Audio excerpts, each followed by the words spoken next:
will say that law firms in general tend to undervalue their financials when I think it's imperative that they should always know their cash position and what the next 12 weeks are going to look like. And that's where we can help.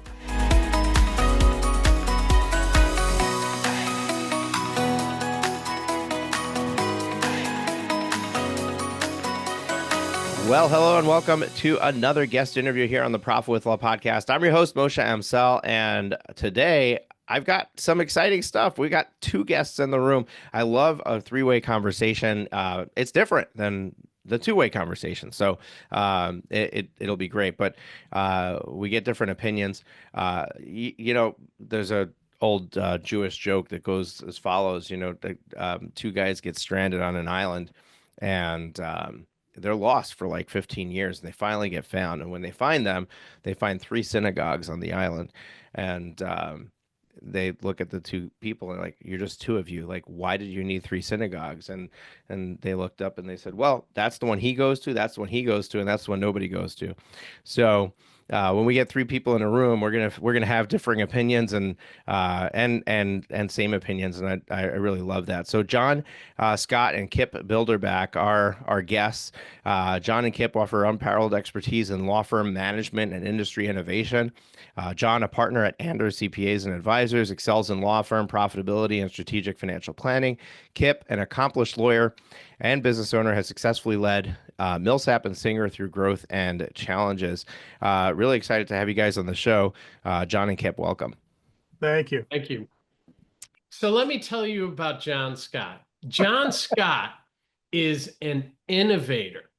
Starting in accounting with his firm Anders, he has provided services to professionals for decades and decades and decades. As a result of all this experience and working with entrepreneurs, John and his team have managed to find out how to leverage information, to leverage forward thinking, to make minute-by-minute decisions that help a business to maintain its finances, to grow, to engage in best practices. So much so that they are now offering fractional CFO, fractional COO services through their company. He is a game changer for small to large businesses who need support, great data analysis, and actually some real wisdom when it comes to business. That's John. Now, Kip, being a trained attorney, is much more persuasive than I am, the boring accountant. Kip is a consultant to law firms and cut his teeth working in a very niche-specific firm that did high volume. And so the necessity to make a profit was to drive down the effort put into certain tasks, because he was working in the banking industry and banks don't like to pay for a lot of things. So he was able to develop processes to push work down so that they could actually thrive and make a profit. And so now he does that for other firms. In addition to trying to get an IMDb credit, he spends his spare time taking on roles to see if he can get a call back. Don't forget, I'm also a Pilates instructor in my spare time. We're going to jump right into the conversation around law firms and how they struggle. So you work with a number of firms. They come in the door. I presume that there is a reason why they're coming to you. And I don't know if it's because they're struggling with how much revenue they're bringing in, or they're struggling with how much profit they're bringing in, or they're struggling with disorganization or growth challenges. So what are you seeing as the driver or the reason why somebody would engage with a fractional CFO and fractional COO, or somebody to come in and kind of really just consult with them and help them to figure out what the next steps are? What's the motivation? It's really a two-pronged approach from my perspective. One is they typically didn't get accounting and finance training in undergrad or law school. There are some rare exceptions where tax accountants have the accounting background, but they haven't paid attention to being a business owner and running a business. And they've done well over the years, but when they want to grow and scale, as they have those growth pains, they can sometimes have a cash flow crunch because they're taking new space or adding new people. And unless they have good current data, they can't really forecast the future to determine when those dips in cash are going to happen. So that's when they reach out and say, hey, we're tired of the ebbs and flows of the cash flow. We need to get some good data to do this. Now, I will say that law firms in general tend to undervalue their financials when I think it's imperative that they should always know their cash position and what the next 12 weeks are going to look like. And that's where we can help. Yeah, so inconsistent cash flow and lack of ability or insight into what those numbers look like are, what you're seeing, John. Kip, what about you? Are you on the same thing, or you're noticing other things on the operation side? It's very much the same with folks who come to me. The typical entry is, Kip, hey, I've got a law firm. I feel like I'm doing well. I want to scale. And that issue is really something where you have to step back and say, well, what does scale mean to you? Do you want more profit? Do you want more cash flow? Do you want more headcount? Do you want more cases?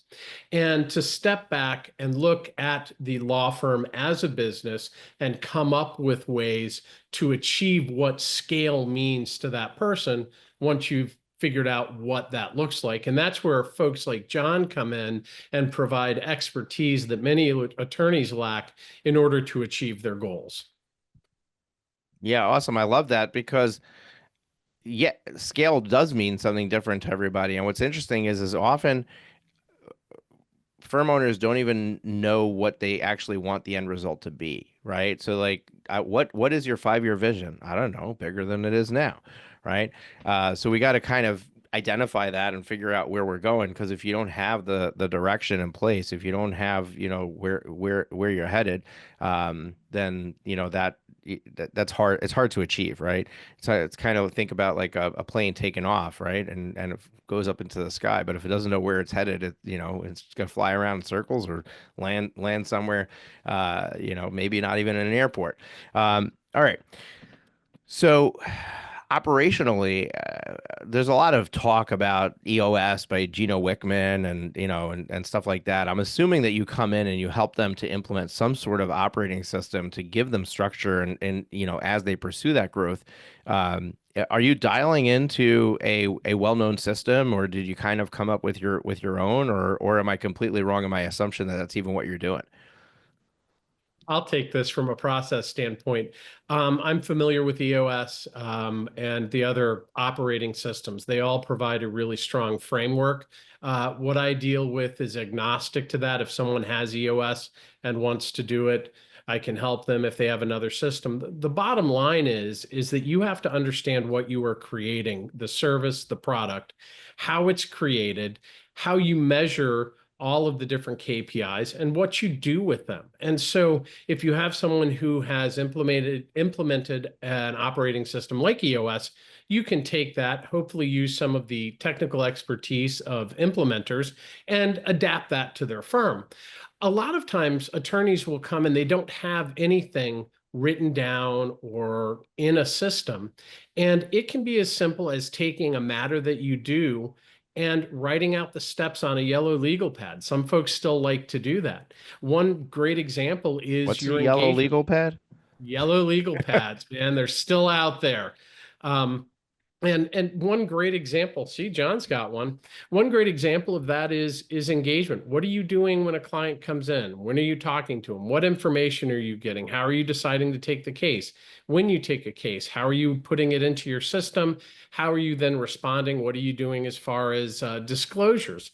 I've seen many firms, smaller firms, that have 5 or 6 different engagement processes depending on the attorney. And that means that the people doing that, whether it's the attorney, the paralegal, the legal assistant, all have to know something different. And I encourage folks to figure out what that is, find one approach to it, do it really well, memorialize it, and train on it. Now, do you need EOS to do that? No. If you have it, can you incorporate it? Great. Is it something that's in other case management systems? Absolutely. But you've got to figure out what it is. you've got to record it, and then you probably should track on it. How long are we taking to get that engagement letter out? What are we doing afterwards? Those are all things that when you start to think of them, you start to write them down, you start to get in that mindset of running a business rather than just performing the craft of being a lawyer. Yeah, I love that. And John, earlier you said that uh, you lawyers don't really like to pay attention to the stuff that they weren't trained to do, and perhaps they don't measure or know how to measure what's going on in their business. Can you give us the broad strokes of the types of things they should be measuring and paying attention to, and on what cadence that happens? Well, let me just piggyback on what Kip said about processes and apply it to something that I think they should pay attention to.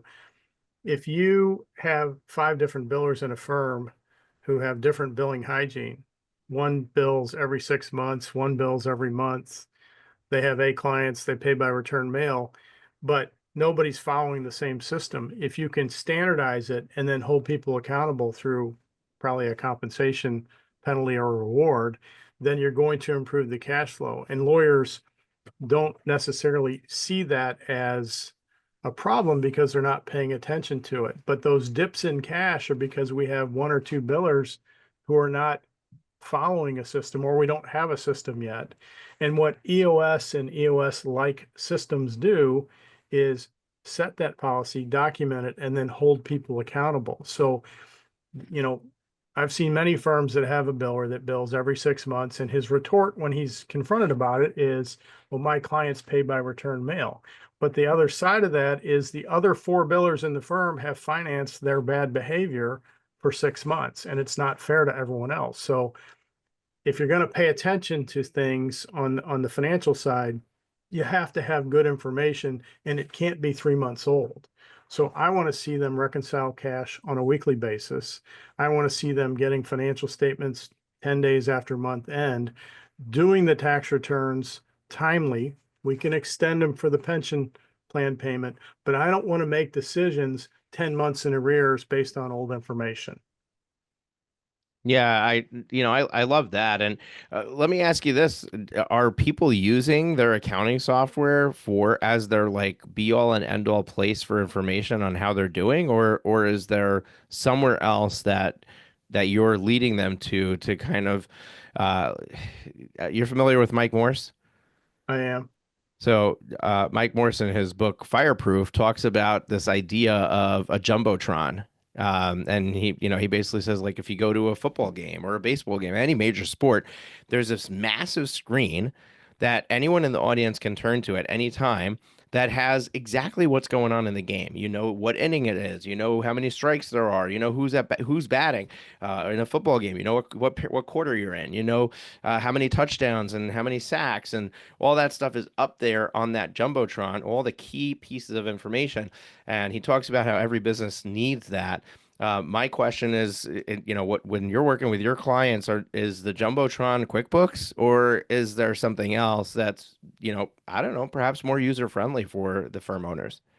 No, and you're exactly right. But QuickBooks or their accounting system is the starting point from which that data is pulled. And then the creation of a dashboard with KPIs that are meaningful to the law firm owners. And based on those KPIs, as long as that underlying data is accurate and current, those KPIs are accurate and they can make decisions based on that. So that Jumbotron concept is a great one, but it really takes the form of a KPI dashboard that they can look at on a regular cadence. And I'll So kind of, sorry, Kip, go ahead.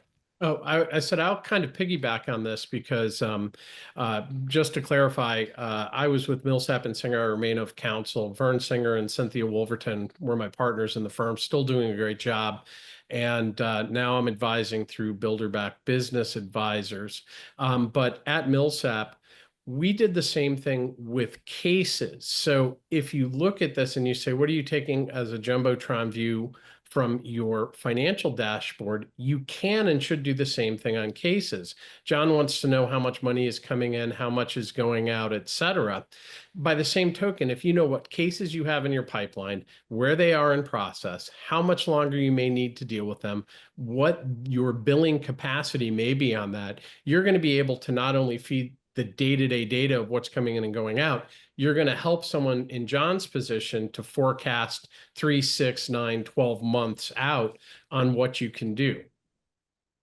Yeah, I love that because it's not just financial data that's important, right? Like it, and when we look at case metrics, throughput is really important. Like I might need to hire another attorney who's going to cost me $100,000 to $250,000 a year, and it's because somebody's not handling enough capacity, right? Like they're not, or you're in your example, your biller is billing once every 6 months, which, oh my gosh, I would not keep that person on staff. But anyway, so you've got this important information that we can glean from the, and especially as you grow, like there's multiple people involved, so we can start to pit them off of each other, and we can see like what is the average amount of time being spent on this type of matter from attorney to attorney. And if one of them is spending 5 hours and the other is spending 25 hours, we got to understand what's going on here. Does somebody need to be trained up, or is somebody else, about to get disbarred and needs to, needs to change what they're doing?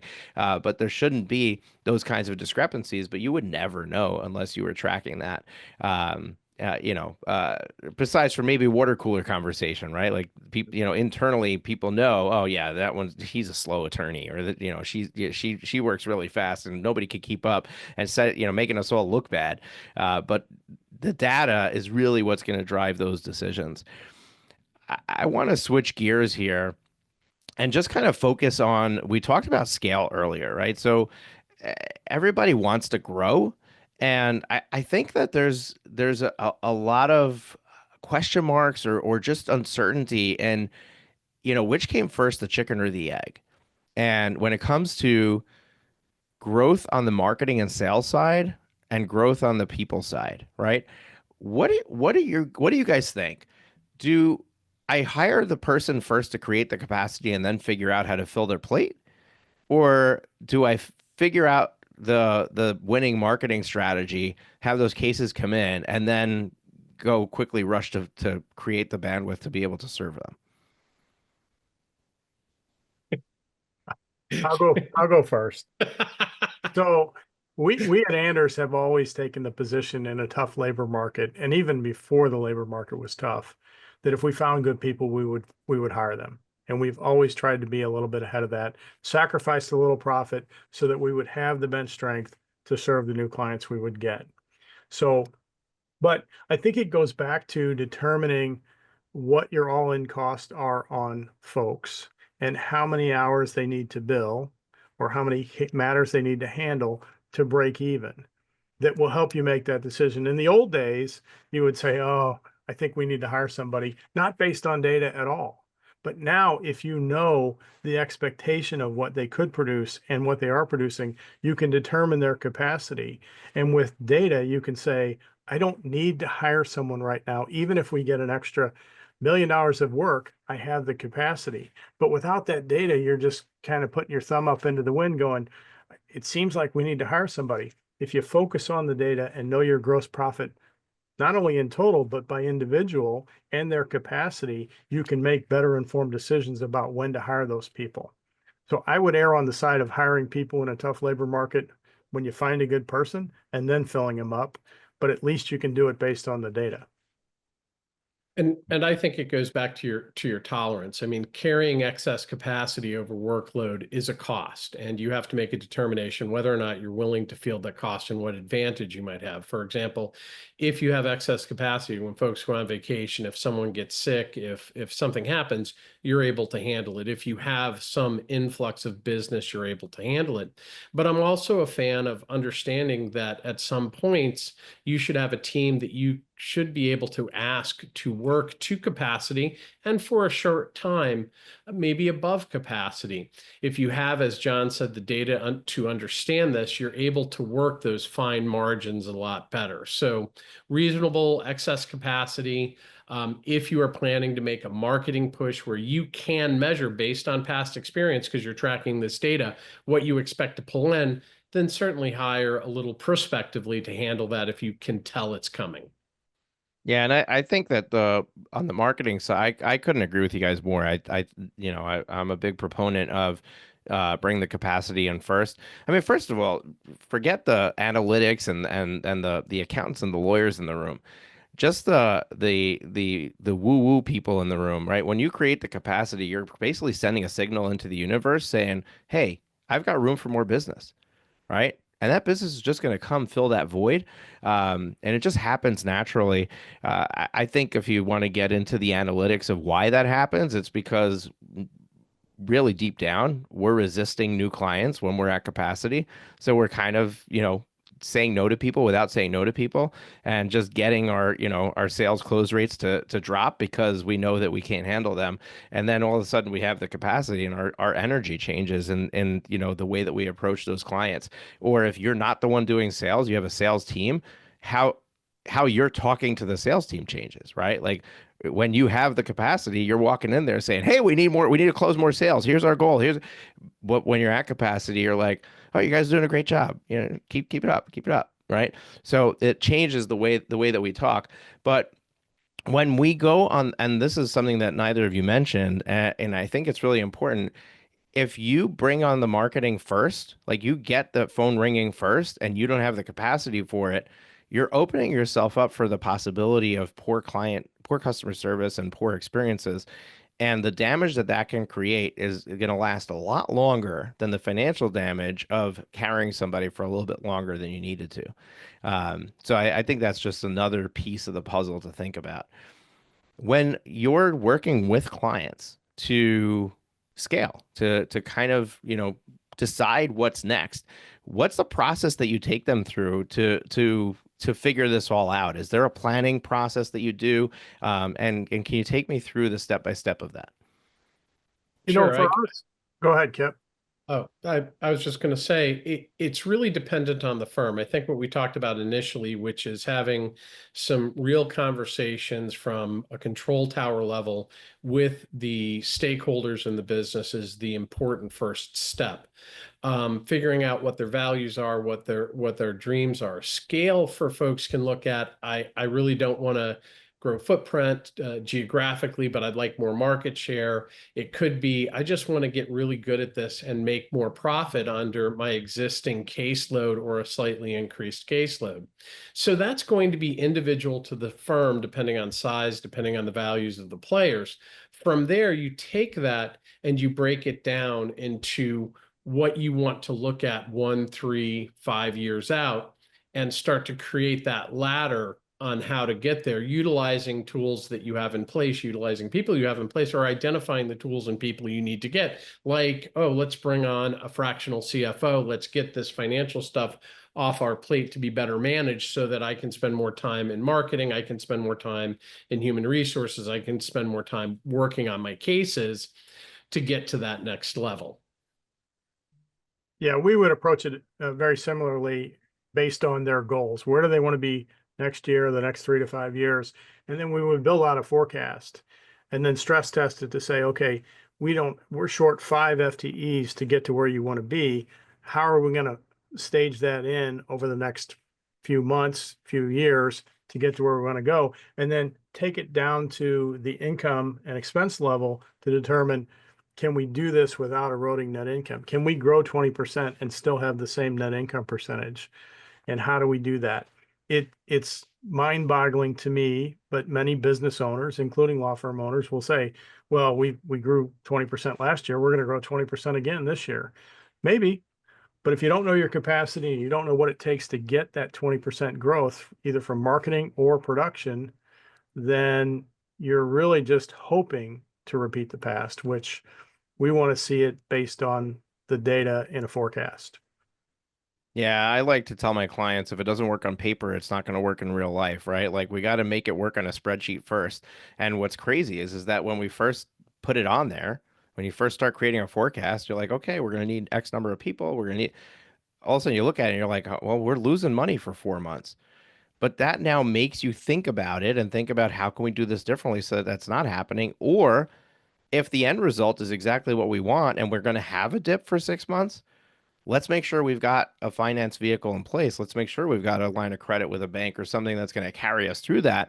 If that's a investment that we're purposely making in order to make that happen. So yeah, I really love the forecasting model. I think that it's a piece that so many business owners are not doing, and at great cost, because we find out afterwards that it's not working. And what ends up happening is we're abandoning projects in the middle because we ran out of money for the project. When had we just done the forecast, we could have prepared for that, known it was going to come, expected it, and carried it through to the finish line.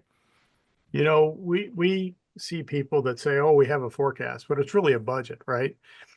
The forecast should be dynamic and should be paid attention to at least on a monthly basis, because if we're falling off our trend line, there are levers that we can pull to get back on track. But if we don't pay attention to that until October, we don't have enough runway left to get back on track to hit the goal. So the difference between a budget and a forecast is the forecast is dynamic, and if you pay attention to it, you can make course corrections to stay on track. It's kind of like using a GPS to go on a trip. If you use the Waze app, it will anticipate a car accident 2 miles ahead and give you a workaround. And that's what we do with forecast. And Yeah, I and to think that example, if you're using a map, or you've got an old style GPS that doesn't have traffic data or traffic information, then you'll get the right route that'll get you there, but you'll get stuck in traffic. And that 10-year-old map might not comprehend that the highway changed or there's construction, or that new style GPS or the Waze app will anticipate all of that. and the result of all this is not only are you having the financial issues that John talks about from a business ownership standpoint, the members of the team, whether it's the stakeholders in the firm, the people doing the work, have to make day-to-day decisions on what they're going to spend their time on. And if you have something that says, hey, we need to implement this, your leadership is going to take the time and say, hey, I've got to take an hour out of my day to day to work on this, because if I do something that's a better process, a better way of going, that's going to save me 5 hours in the future. Without having that forecast, without having that in place and seeing how it evolves, there's a lot of wheel spinning that can go on that wastes time, wastes profitability and quality of life, frankly. I want to thank you for that response, and I almost feel like there's a little bit of knee jerk in the way that I'm approaching this conversation, because there's so much I want to cover, and I want to make sure we get it within the time frame. But there's two more questions I want to get in before we run out of time. And one is, in the green room before we started, we talked about like what is the size of the clientele that you serve, and I'll just share it. You're talking about 3 to I think it was 50 million, or 10 to 100 employees. What should somebody do when they're below that, right? Like they're not ready to bring in a fractional CFO, they're not ready to bring in a fractional COO, certainly not at your level. Um, how do they navigate those first steps? So for the smaller firms that are listening to this show, where all of this sounds great, but like they're like, okay, but I just want to get to my first million, or I just want to get from 1 to 2 or 1 to 3. What advice do you have for them to kind of step into those big shoes so that they can get to where they're dealing with these challenges? Don't undervalue hiring either a bookkeeper or some sort of accounting professional to give you good, current, accurate information. In other words, so many firms ask the firm administrator to handle the QuickBooks, and they do it 3 months in arrears. They can't make business decisions on it.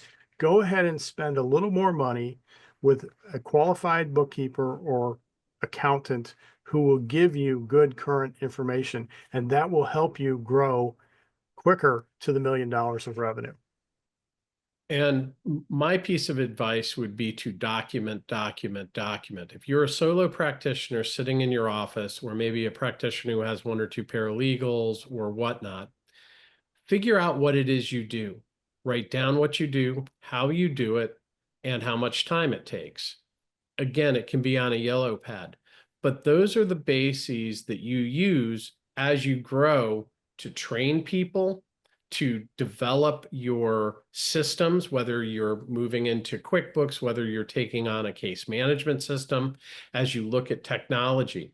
If you have documented what you do, understand why, and look at the points that you can measure, that groundwork is invaluable all throughout the growth process. And if you can start there, and out for a solo practitioner, a couple of hours a week, maybe take that time to work on your business instead of in the business, you're going to reap so many benefits as you get to 10 or that critical like 45 to 50 mark. It's going to make a world of difference for you. They're great habits to start at the beginning. In my other world, I'm a paramedic, and people, they when they find out I'm a paramedic, they're like, "Oh, what's the worst thing that you've seen?" Right? I want to ask you that question because you're a lot of times clients come in and you're like, "You're doing what?" Right? So let's close this out with, what is like the craziest thing that you've seen a law firm doing that you were able to change and really have some, smashingly significant results because of it. I give you two quick stories. One was not a client, and I would never work for them. Office manager came to me and said, we do criminal defense, family law, and estate planning in small town Midwest. And she said, the cash goes into the safe. I said, wait a minute. Are you telling me that the criminal defense work, they pay you cash? Oh, yeah. I said, well, how do you account for that cash? She said, we don't. That's the partner bonuses at the end of the year. I said, thank you. Nice to meet you. The other one was a law firm that had contracted a little bit. They lost a partner and they had a cash crunch, and the two owners couldn't figure out what was going on and spent all their time trying to figure out what's going on and quit serving clients. And it just exacerbated the cash crunch. And we came in and figured out that no one on the team, owner or non-owner, was hitting their charge hour expectations. And once we pointed that out, it took about 60 days, but the cash dramatically improved because instead of trying to figure out what was going on, they went back to serving clients, let us handle the accounting, and the cash position improved greatly. I think from my standpoint, this is an observation of another practitioner from long in the past. Solo practitioner, every time someone came in, this person would pull out a yellow pad, write stuff down, and start going on it. At one point, this person was a very good lawyer. They had 100+ partial yellow pads on their desk that they had to go through to take care of the clients. They didn't have a filing system. They didn't have even the most basic Word document with a list of clients or status. And obviously it fell apart if someone gets sick, if someone goes away. And it's so easy to take basic steps, whether they're analog, digital, combination, to document and have some type of accountability, even if it's 10 clients. And that's one of the basic things that I see that people make errors on. And then over size increments, if you don't change it, the results can be much worse. Yeah, it's like a little thread that's, pulling from a shirt, and if you don't cut it, then all of a sudden the whole thing falls apart because it's been pulling, pulling, pulling.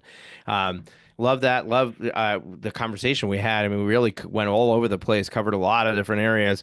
If folks want to learn more about, checking you out, having a conversation about engaging with you, or if there's some other direction you want to send people, where would you like to direct people to learn more about you, or take the next steps?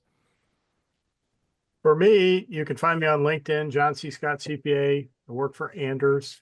I've also written a book. There's a link to that book on Anders called Judicial Dollars and Cents. And I'll have Christine Cruz send you a link for that for the show notes as well. And Awesome. for me, my company is Bilderback Business Advisors. You can find me on the web at bilderbackadvisors.com or on LinkedIn, or feel free to call me at 314-277-9599. Always happy to talk to a colleague. Awesome. Kip and John, it was really a pleasure having you here. Thank you for joining the Profit with Law podcast. I'm sure our work is not done yet. This, it felt like we were trying to squeeze, as you said in the intro, you made John really old and called him decades and decades and decades and decades of experience. It felt like we were trying to squeeze all those decades of experience into a 30-minute conversation, which is really, really difficult to do. So we'll see if we get an opportunity to expand and continue the conversation. Folks, you can check them out with the resources shared. We're going to link all that up in the show notes, which you can find in the description of your podcast episode, as well as at profitwithlaw.com. This podcast is simulcast both on your podcast audio players as well as on our YouTube channel. Feel free to tune in on either one. But if you check out the YouTube channel, we have a ton of other video content available for you that's not available on the podcast. We encourage you to go there. My team has been doing a great job of going back in the archives and taking out a ton of stuff that we're just creating. Every day we're releasing a new short, which is just a really short video where we're just giving you a snippet of information. But those little snippets really are impactful. And if you just listen to one a day and just take action on one of them a day, it's going to completely change the trajectory of your firm. So go to profitwithlaw.com/YouTube to subscribe to the channel. And till next time, you keep it profitable. We'll see you next Thursday with another great interview. Take care.